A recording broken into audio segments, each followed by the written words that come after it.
이어서 3장의 두 번째 강의로 ER 모델링에 대해서 본격적으로 말씀을 드리겠습니다. ER 모델은 데이터베이스의 내용을 개념적으로 표현하는 개념적 데이터 모델인데, 이 ER 모델은 엔티티와 릴레이션십, 이 두 가지 개념으로 모든 데이터들을 모델링 할 수 있다라고 하는 그 생각에서 출발해서 만들어진 데이터 모델입니다. 이 세상에 있는 모든 데이터들은 다 엔티티와 그 엔티티 사이의 관계들로 이루어져 있다 라고 하는 거죠. 자, 우리가 데이터라고 하게 되면 어떤 사람이나 어떤 사물에 대해서 이 사람이나 사물을 설명해 놓은 값, 이것이 데이터입니다. 예를 든다면 학생이 있다라고 그랬을 때 어떤 학생 한 사람에 대해서 우리가 설명을 한다고 쳐봅시다. 그러면 이 학생은 이름이 홍길동이고 나이가 몇 살이고 학과는 무슨 학과고 학년은 몇 학년이고 주소는 뭐고, 이 사람에 대해서 기록해 놓은 이 기록물, 이 사람에 대해서 설명해 놓은 이 값들, 이것이 데이터죠. 즉 데이터는 어디서부터 나오느냐 하면 이 대상 객체에서부터 나옵니다. 예를 들어서 여기 어떤 책이 있다 그러면 이 책에 대해서 책의 제목은 무엇이고 저자는 누구고 출판사는 뭐고 출판된 연도는 언제고 이 책의 가격은 얼마고, 이런 식으로 이 책에 대해서 쭉 설명해 놓은, 이 책에 대해서 기록하면 이게 이 책에 대한 데이터가 되겠죠. 그래서 데이터라고 하는 것은 어떤 실세계의 대상이 되는 객체가 있습니다. 영어로 오브젝트라고 이렇게 얘기하겠죠. 이 객체에 대해서 설명해 놓은 것이 값이 데이터입니다. 이것을 객체라고 부를 수도 있고, ER 모델에서는 이것을 영어로 엔티티, 우리말로 객체라고 이렇게 번역합니다.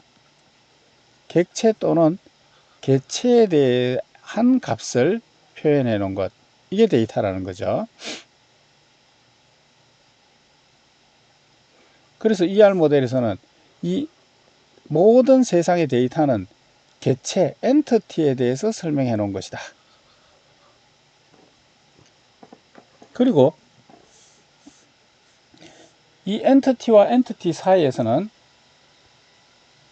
어떤 관계가 있을 수 있습니다. 예를 들어서 어떤 학생이 구입한 책, 혹은 어떤 학생과 교수와 누가 누구를 지도하고 누가 누구를 가르치고 뭐 이런 이제 객체와 객체들 사이에 관련성이 있는데, 이 관련성에 대한 정보, 이것을 릴레이션십이라고 합니다. 그래서 세상의 모든 정보는 객체와 릴레이션십, 관계로 이루어져 있다. 이 객체는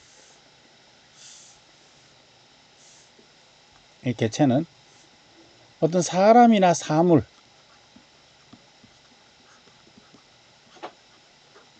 눈에 보이거나 손으로 만질 수 있거나, 경우에 따라서 뭐 예를 들어서 학과라든가 과목이라든가 이런 것들은 뭐 사람이나 사물은 아니지만 어쨌든 하나의 독립된 개념이죠. 그래서 독자적으로 인식될 수 있는 어떤 대상, 다른 것과 구별해서 독자적으로 인식되는 어떤 것, 남과 구별되는, 나만의 아이덴티티를 가지고 다른 것과 구별되는 어떤 존재, 이것을 객체 또는 객체라고 부릅니다. 여기에 대해서 기록을 해 놓은 거기 때문에 이 개체는 쉽게 생각을 할 수 있고 눈에 보이기도 하고 구체적입니다. 그리고 이 개체들은 보통 글로 표현하게 되면 명사로 보통 표현됩니다. 어떤 대상이 되는 사람이나 사물이니까 그것에 대해서 이제 명사가 있겠죠. 이렇게 개체를 찾고 나면 객체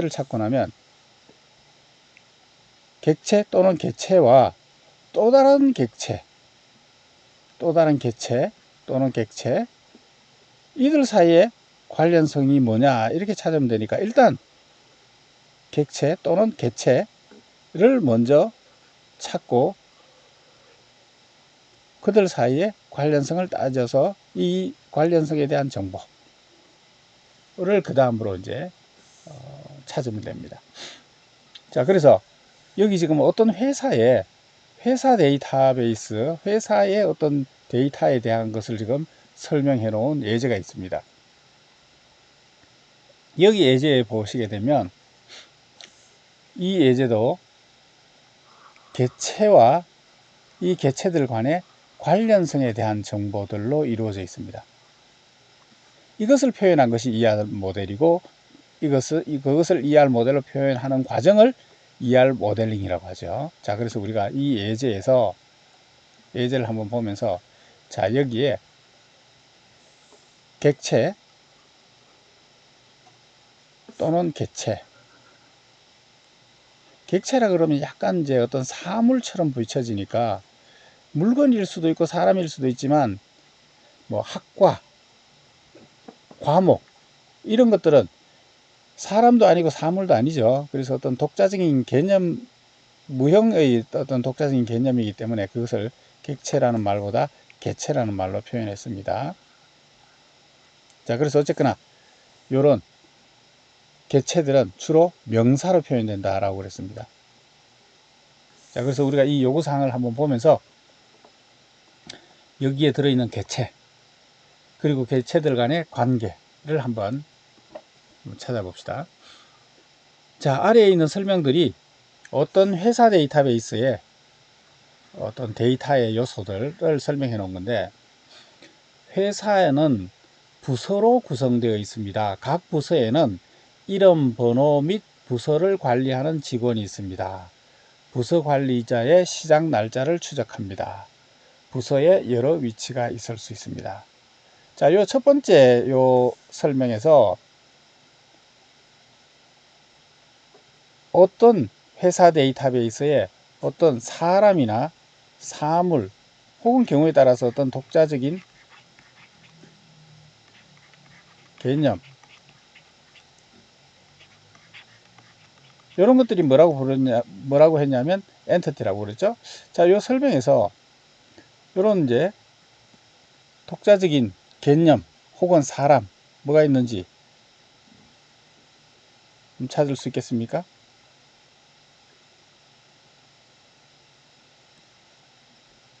자, 여기 보시면 회사라고 하는 게 있습니다. 이 회사라고 하는 것도 부서라든가 사원이라든가 이런 것하고 구별되는 하나의 개념이죠. 그러니까 이것도 엔터티라고 할 수 있습니다. 그런데 이거를 데이터베이스 모델링 할 때 엔터티로 채택하지는 않습니다. 부서라고 하는 건 사람이나 물건은 아니지만 하나의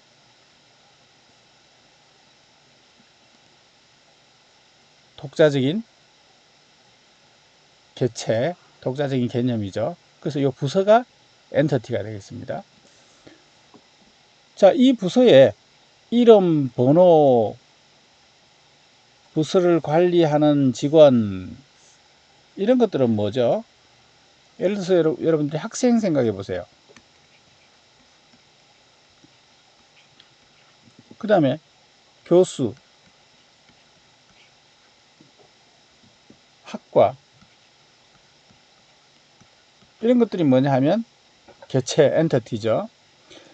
이 학생에 대한 정보를 표현하기 위해서 이 학생에 대해서 설명하기 위해서 학생의 학번이 뭐냐, 이름이 뭐냐, 학년이 뭐냐, 이런 식의 이 정보, 이 학생에 대한 개체를 표현할 때, 이 학생에 대해서 설명할 때 그 학생이 갖는 어떤 속성, 이걸 애트리뷰트, 속성이라고 부릅니다. 그래서 이것은 하나의 어떤 그 객체, 어떤 하나의 엔티티라기보다는 그 엔티티를 설명할 때 사용하는 요소들이죠. 그래서 이것을 애트리뷰트라고 합니다. 그래서 여기 있는 이름, 번호 이런 것들은 이 부서가 갖는 값의 요소들이죠.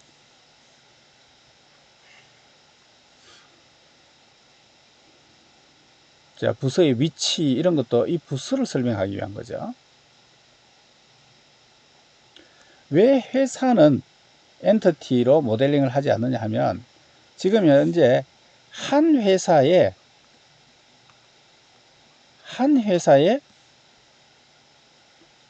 데이터들을 설명하고 있습니다. 회사가 만약에 여러 개라면 그 회사에 대한 정보를 이렇게 데이터베이스에 기록을 할 텐데 한 회사에 대해서 설명을 하다 보니까 요거 하나밖에 없는 거죠. 그래서 여러 어떤 값의 모임 요런 것들을 형성할 수 있는 것을 엔티티라고 그렇게 정보를 표현하고, 하나밖에 달랑 없는 것은 그 어떤 대상을 설명하는 거지 이거 자체를 이제 정보를 기록할 어떤 그런 요소는 없다 이렇게 생각해서 엔티티를 하지 않고, 한 회사 안에 부서는 여러 개가 있죠. 여러 부서들, 그 부서들에 대한 이제 정보를 기록할 텐데, 그래서 이게 이제 엔티티. 그 다음 그 밑에 있는 설명을 한번 봅시다. 각 부서는 여러 프로젝트를 관리합니다. 부서는 아까 나왔던 거고, 프로젝트, 우리말로 번역하자면 업무, 어떤 회사에서 진행되는 프로젝트 또는 어떤 회사의 업무, 그 업무에 대한 정보를, 업무의 이름은 무엇이고 업무의 번호, 업무가 진행되고 있는 위치, 이런 식의 속성의 값들을 프로젝트가 갖죠. 업무가 갖죠. 그래서 이 업무가 하나의 엔티티가 되겠습니다. 자, 그 다음에 볼까요? 이 데이터베이스에 뭐를 유지하냐면 사원은 사람이잖아요. 사원은 사람이니까 이게 엔티티가 되겠죠. 이 사원에 대한 정보를 기록할 때 어떤 속성에 대해서 정보를 기록하냐면 주민번호, 급여 등등 이제 이런 정보를 기록한다. 그 다음에 요 밑에 있는 것은 이제 관계를 설명한 건데 일단 이제 무시하고 지나갑시다. 아직 관계를 안 배웠으니까. 자, 그 다음에 여기 보시면 각 사원은 여러 명의 부양가족이 있죠. 이 부양가족의 속성이 그 부양가족의 이름, 성별, 생년월일, 사원과의 관계를 유지한다 이렇게 되어 있습니다. 그래서 이 예제에서 보시게 되면 어떤 회사 데이터베이스를 구성하고 있는 그 정보가 보면 앞에서부터 볼까요? 어떤 회사 데이터베이스를 구성하고 있는 정보는 부서에 대한 정보, 그 다음에 그 회사의 프로젝트, 업무에 대한 정보, 사원에 대한 정보, 부양가족에 대한 정보. 이 회사 데이터베이스를 구성하고 있는 이 회사 업무에 관계되는 사람이나 사물이나 독자적인 개념, 즉 엔티티들에 대한 정보를 모아 놓은 것이 이 회사 데이터베이스의 내용입니다. 그래서 이런 네 가지의 엔티티에 대한 정보가 회사 데이터베이스가 되겠습니다. 앞에서 말씀드린 것처럼 이 개체는 명사로 표현된다 그랬죠. 그래서 여기 보시게 되면 다 부서, 프로젝트, 사원, 부양가족 다 명사로 되어 있죠.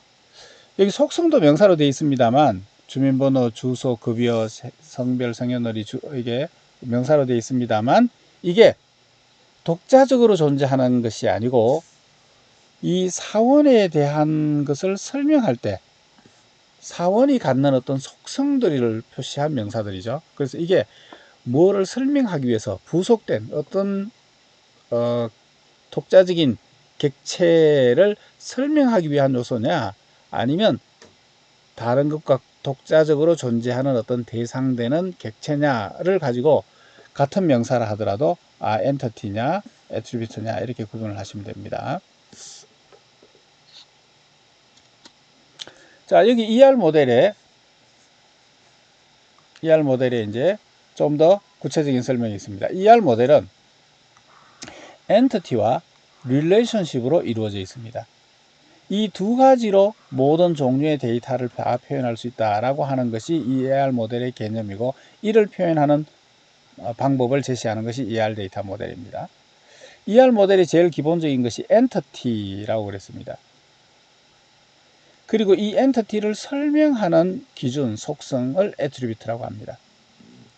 이 엔티티는 ER 모델의 제일 기본적인 개념인데, 데이터베이스에 표현되는 어떤 실제 업무, 실제 삶의 현장, 실제 세계에 존재하는 어떤 사물이나 객체, 사람, 혹은 독자적으로 다른 것과 구별되어서 존재하는 어떤 개념, 이런 것들을 엔티티라고 합니다. 이 엔티티에 대한 정보를 기록해 놓은 것이 데이터베이스죠. 예, 그래서 이 엔티티는 어떤 사람이나 사물, 객체에 해당이 되는 겁니다. 예를 들어서 존 스미스라고 하는 사원이 있는데요. 존 스미스라고 하는 어떤 사원, 어떤 사람이죠. 이게 엔티티입니다. 리서치라는 어떤 부서, 이 부서는 사람하고는 다른 거죠. 다른 존재죠. 예, 그러니까 이 부서. 그 다음에 프로젝트 X라고 하는 어떤 프로젝트, 이런 것들이 엔티티가 됩니다. 애트리뷰트는 뭐냐 하면 이 엔티티를 설명하기 위해서 사용하는 어떤 속성, 그 엔티티가 갖는 속성. 예를 들어서 어떤 사원이 한 사람이 있다. 그럴 때 여러분들이 이 사원을 누구한테 설명할 때, 누구한테 소개할 때, 그 사람은 이름이 무엇이고, 주민번호는 무엇이고, 주소는 뭐고, 성별은 뭐고, 생일은 뭐고, 예를 들어서 나이는 얼마고, 급여는 얼마를 받고, 학교는 어디를 나왔고, 이 사람을 설명하는 이런 설명 기준, 설명하는 그 사람을 설명하는 속성이 있죠. 예, 이런 것들을 애트리뷰트라고 합니다. 이 애트리뷰트는 따로 존재하는 것이 아니라 어떤 엔티티를 설명하기 위해서 엔티티에 부속되는 이것을 애트리뷰트라고 합니다. 자, 그래서 특정한 엔티티는, 특정한 사람은 이 애트리뷰트의 값으로 데이터를 표현합니다. 예를 들어서 어떤 사원이 있다. 이 사원이 한 엔티티인데 그 엔티티에 속하는 어떤 특정 사원이 한 사람이 있다. 그러면 그 사람의 이름은 무엇이고, 주민번호는 이거고, 주소는 이거고, 이런 식으로 그 엔티티를 설명하는 속성의 값으로 한 엔티티에 대한 값을 나타내죠. 표현하죠. 예, 그래서 특정 엔티티는 애트리뷰트의 값으로 그 특정 엔티티의 데이터를 표현합니다. 애트리뷰트는 그 애트리뷰트와 관련된 어떤 값의 범위, 값의 집합이 있습니다. 예를 들어서 학년이다 그러면 1학년, 2학년, 3학년, 4학년, 1, 2, 3, 4 요 네 가지 값 중에 하나를 갖죠. 그래서 학년이라는 것은 요 네 가지 값집합 중에 하나, 요 값집합 범위에 속하는 겁니다. 예를 들어서 사람의 몸무게다.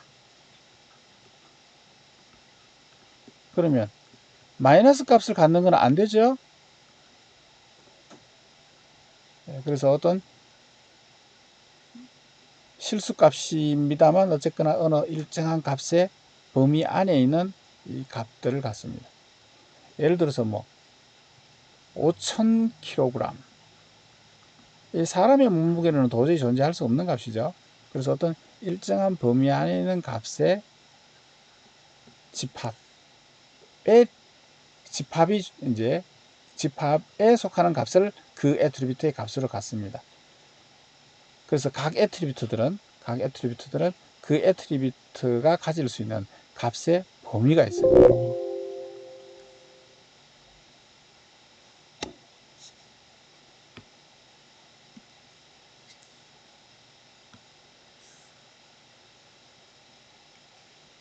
이를 그 값의 범위다.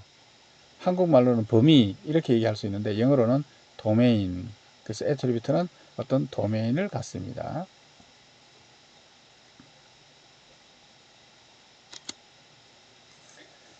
자, 애트리뷰트에는 여러 가지 종류가 있을 수 있습니다. 이 종류는 모델마다 여러 가지 종류를 허용하는 모델도 있고 그냥 하나만 허용하거나 뭐 이렇게 모델들마다 허용하는 애트리뷰트의 종류가 제한됩니다만 ER 모델의 경우에는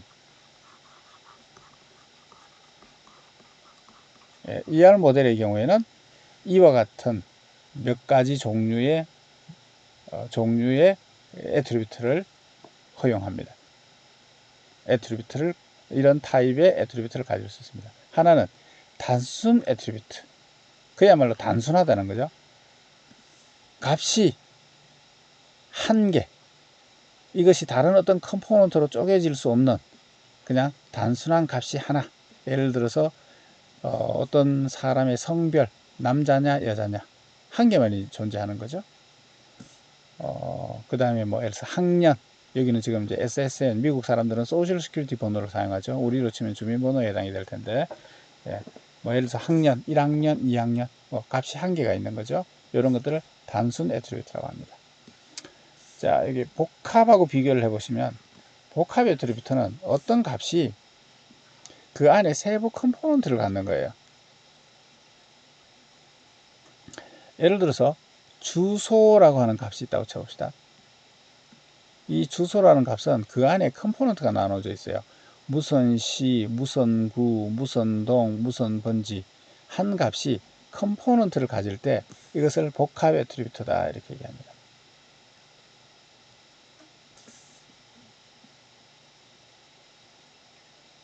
예를 들어서 전화번호 값이 하나 있는데 이 값이 앞에 지역번호, 국번, 뒷자리, 네 자리 뭐 이런 식으로 몇 개의 컴포넌트의 조합으로 이루어져 있을 때 이것을 복합 애트리뷰트라고 합니다. 예를 들어서 여기 보시면 주소라는 값이 있는데 이 주소는 아파트 번호, 그 다음에 뭐 번지, 미국 사람들 주소 체계입니다만 동, 시, 주, 우편번호, 국가 뭐 이런 식으로 여러 개의 값의 요소로 이루어져 있죠. 그래서 이것을 복합 애트리뷰트다 이렇게 봅니다. 예를 들어서 사람의 이름도 성이 있고 그 last name이라고 그러죠. 그 다음에 뒤에 이름이 있죠. 이름은 first name. 외국 사람들은 middle name도 있을 수 있죠. 그래서 middle name. 그래서 한 사람의 이름도 이렇게 복합 애트리뷰트로 이렇게 구성돼 할 수 있습니다. 다른 이런 컴포넌트가 있는 애트리뷰트를 복합 애트리뷰트, 다른 컴포넌트가 없는 것을 단순 애트리뷰트 이렇게 얘기합니다. 그 다음에 또 하나 애트리뷰트를 구분하는 그 기준 중에 하나가 값의 개수가 여러 개냐 아니면 한 개냐. 값의 개수 입장에서 컴포넌트가 있느냐 없느냐라고 하는 관점에서 단순하냐 복합이냐 이렇게 구분을 했고요. 값의 개수가 한 개냐 여러 개냐라고 하는 걸로 또 구분을 할 수 있습니다. 그래서 다치라고 하는 것은 값이 여러 개인 경우입니다. 뭐 예를 들어서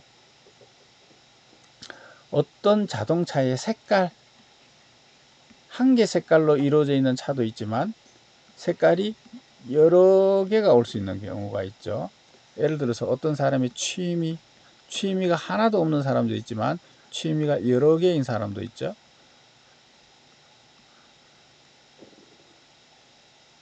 그러면 이제 값이 여러 개인 경우, 어떤 애트리뷰트에 값이 여러 개 있는 것은 다치 애트리뷰트.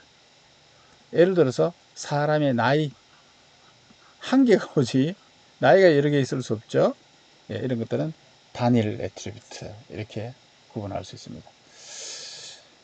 자, 여기 보시게 되면 학위라고 하는 게 있네요. 이전 학위, 이전에 받은 학위. 예, 학위는 학위가 학사학위 하나만 있는 사람도 있고,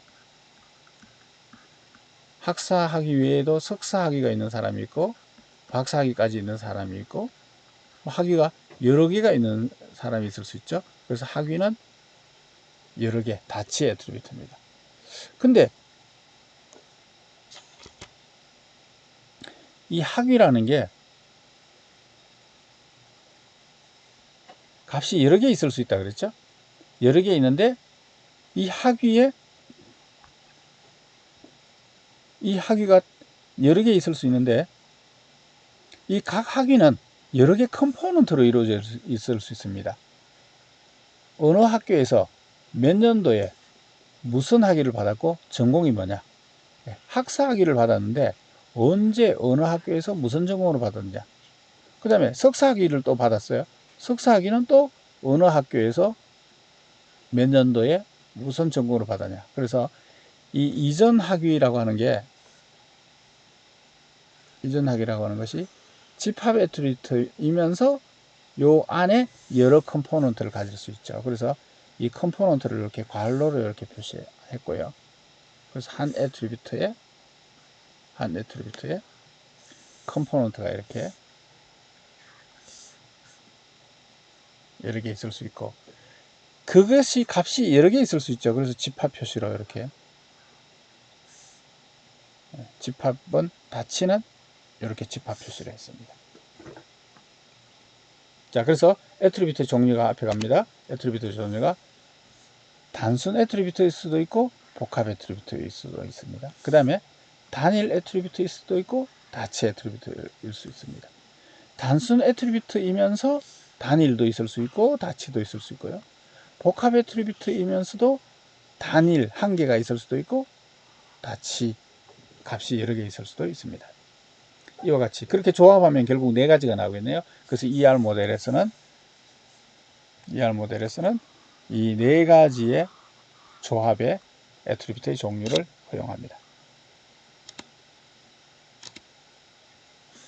자, 여기 복합 애트리뷰트의 예제 중에서 보면 주소라고 이렇게 할 수가 있겠네요. 자, 주소가 여러 요소로 이루어져 있습니다. 우편번호, 국가, 도시, 그 다음에 여기가 이하 주소, 그 이하의 상세 주소가 다시 이런 컴포넌트로 나눠져 있습니다. 그래서 어떤 애트리뷰트가 복합 애트리뷰트인데 이런 컴포넌트를 가질 수 있고, 다시 그 컴포넌트가 다른 컴포넌트를 가질 수 있고, 이렇게 해서 여러 단계로 중첩해서 하나의 개청적 추리 모양, 나무 모양으로 이렇게 복합이 여러 차례 이렇게 세부에 다시 복합, 다시 또 그 세부를 갖는 복합, 이렇게 하나의 복잡한 개청적 구조, 추리 모양의 구조를 가질 수 있습니다. 자, 일단 이렇게 해서 엔터티의 개념이 뭔지, 그 다음에 엔터티를 구성하는 애트리뷰트가 있을 수 있고, 애트리뷰트가 무슨 종류가 있냐 하는 것에 대해서 이제 말씀을 드렸습니다. 자, 이어서 나오는 것이 이제 엔터티 타입이라고 하는 게 있습니다. 자, 엔터티 타입은 영어로 타입 이렇게 되어 있으니까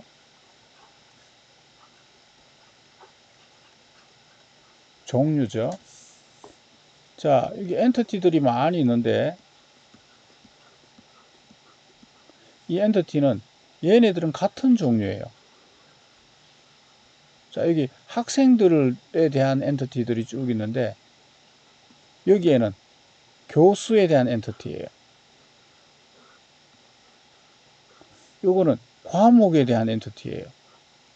그러면 요거는 학생들 종류고, 요거는 교수 종류고, 요거는 과목 종류고.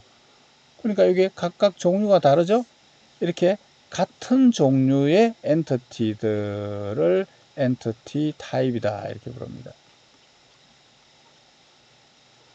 이 같은 종류라고 하는 것은 결국 뭐냐 하면 여기 들어있는 엔티티를 설명하는 애트리뷰트가 학생을 설명하는 애트리뷰트들이죠. 예를 들어서 학번 이름, 나이, 주소. 교수는 교수의 이름, 뭐 예를 들어서 전공, 뭐 발령 일자, 뭐 이런 등등 이제 교수를 설명하는 또 애트리뷰트가 있겠죠. 과목은 과목 번호, 과목명, 담당 교수, 뭐 이런 등등의 과목을 나타내는 애트리뷰트가 있겠죠. 그 애트리뷰트가 서로 다르겠죠. 그래서 한 엔티티 타입이라고 하는 것은 같은 애트리뷰트들로 값을 표현하는 엔티티들의 엔티티들. 요게 이제 같은 타입이고, 요 같은 종류의 엔티티들의 타입은 그 엔티티들을 설명하는 데 사용하는 애트리뷰트들을 그 엔티티 타입의 어떤 타입이다 이렇게 부릅니다. 자, 그래서 엔티티 타입이라고 하는 것은 동일한 애트리뷰트들로 값을 표현하는 그런 엔티티들이 같은 종류가 되겠죠.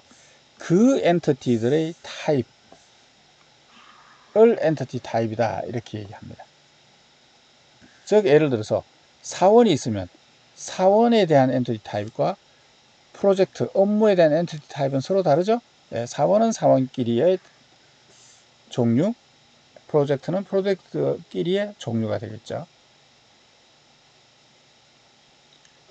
이를 이제 엔티티 타입이라고 하고, 이 엔티티 타입은 결국 엠플로이를 설명하는 애트리뷰트들로 값을 표현하는 엔티티의 타입이죠.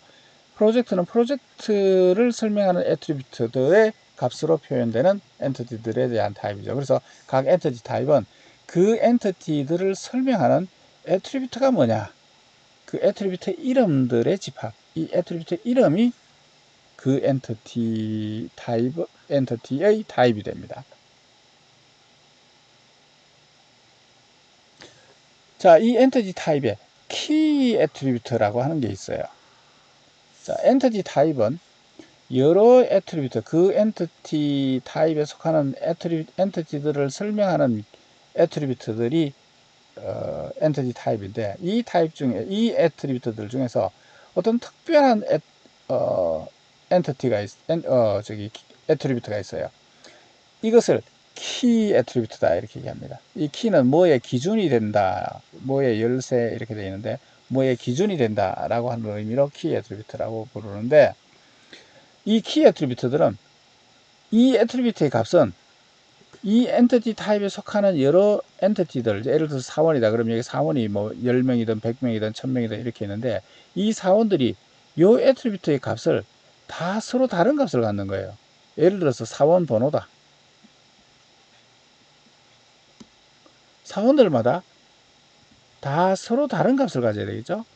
다 서로 다른 고유한 값을 갖는 애트리뷰트, 이것을 그 엔티티 타입의 키 애트리뷰트라 이렇게 얘기합니다. 예를 들어서 사원에서 사원 번호일 수 있고, 여기는 주민번호를 사용했네요. 사원 번호도 서로 다를 텐데, 여기서는 이제 주민번호를 키 애트리뷰트다 이렇게 예로 들어놨습니다. 자, 이걸 왜 키 애트리뷰트라고 하느냐면, 여기 엔티티들이 많이 모여 있는데 이 중에 어느 하나를 딱 골라내려면 얘를 구별할 수 있는 무슨 값이 되겠죠. 그때 이 애트리뷰트 값이 뭐인 것, 그럼 요거 하나만 나오겠죠. 요 애트리뷰트 값이 뭐인 것, 그럼 요거 하나만 나오겠죠. 여기 들어있는 각 엔티티들을 구별하는 기준, 식별하는 기준, 구별한다, 식별한다, 요것의 기준이 된다 라고 해서 얘를 키 애트리뷰트다 이렇게 불렀고, 얘를 구별하려면 서로 다른 값을 가져야 되겠죠. 그 엔티티들이 그 애트리뷰트 값을 서로 다른 값을 가질 때, 고유한 값을 가질 때, 이것을 그 엔티티 타입의 키 애트리뷰트다 이렇게 부릅니다.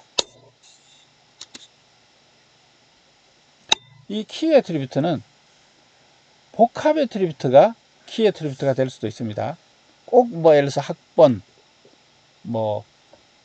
사원 번호 이런 것처럼 1년 번호 이런 것처럼 이제 단순 애트리뷰트만이 아니라 복합 애트리뷰트일 수 있습니다. 예를 들어서 어떤 자동차 정보를 가지고 있는 엔티티 타입에서 자동차들에 대한 정보들을 저장하고 있는 엔티티 타입입니다.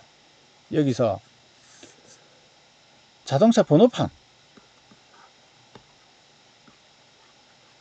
이 자동차 번호판은 우리 한국으로 따지면 15러 9478, 이게 제가 예전에 가지고 있던 차의 자동차 번호판이고 며칠 전에 팔았습니다.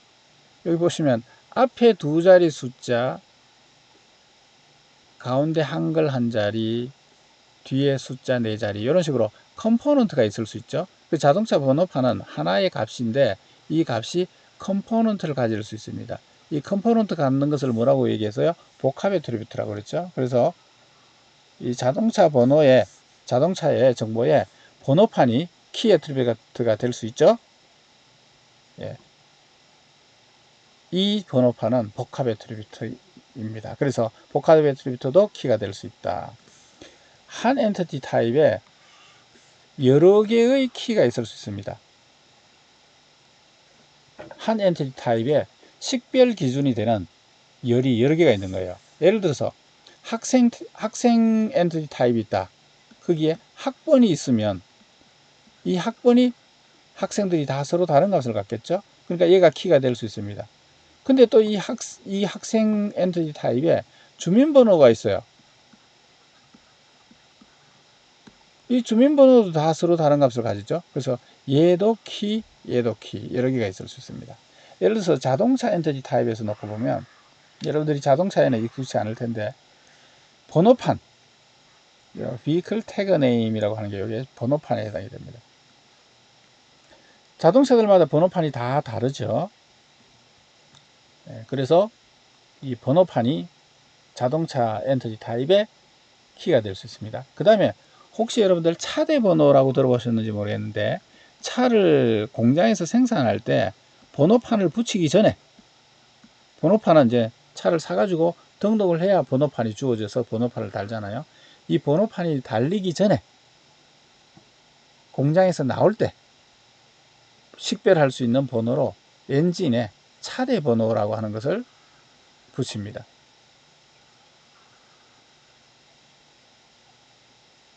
눈에는 잘 안 보이지만 이제 본네트를 열어서 엔진을 들여다보면 이 차대 번호가 찍혀져 있습니다. 이것도 서로 다르니까 이것도 키가 될 수 있죠. 그래서 한 엔티티 타입에 키가 여러 개 있을 수 있다. 그래서 엔티티 타입과 키 애트리뷰트에 대해서 설명드렸습니다. 자, 일단 여기까지 하고 두 번째 동영상을 마치고 그 다음에 엔티티 집합부터는 다음번 동영상 강의에서 하도록 하겠습니다. 자, 수고했습니다.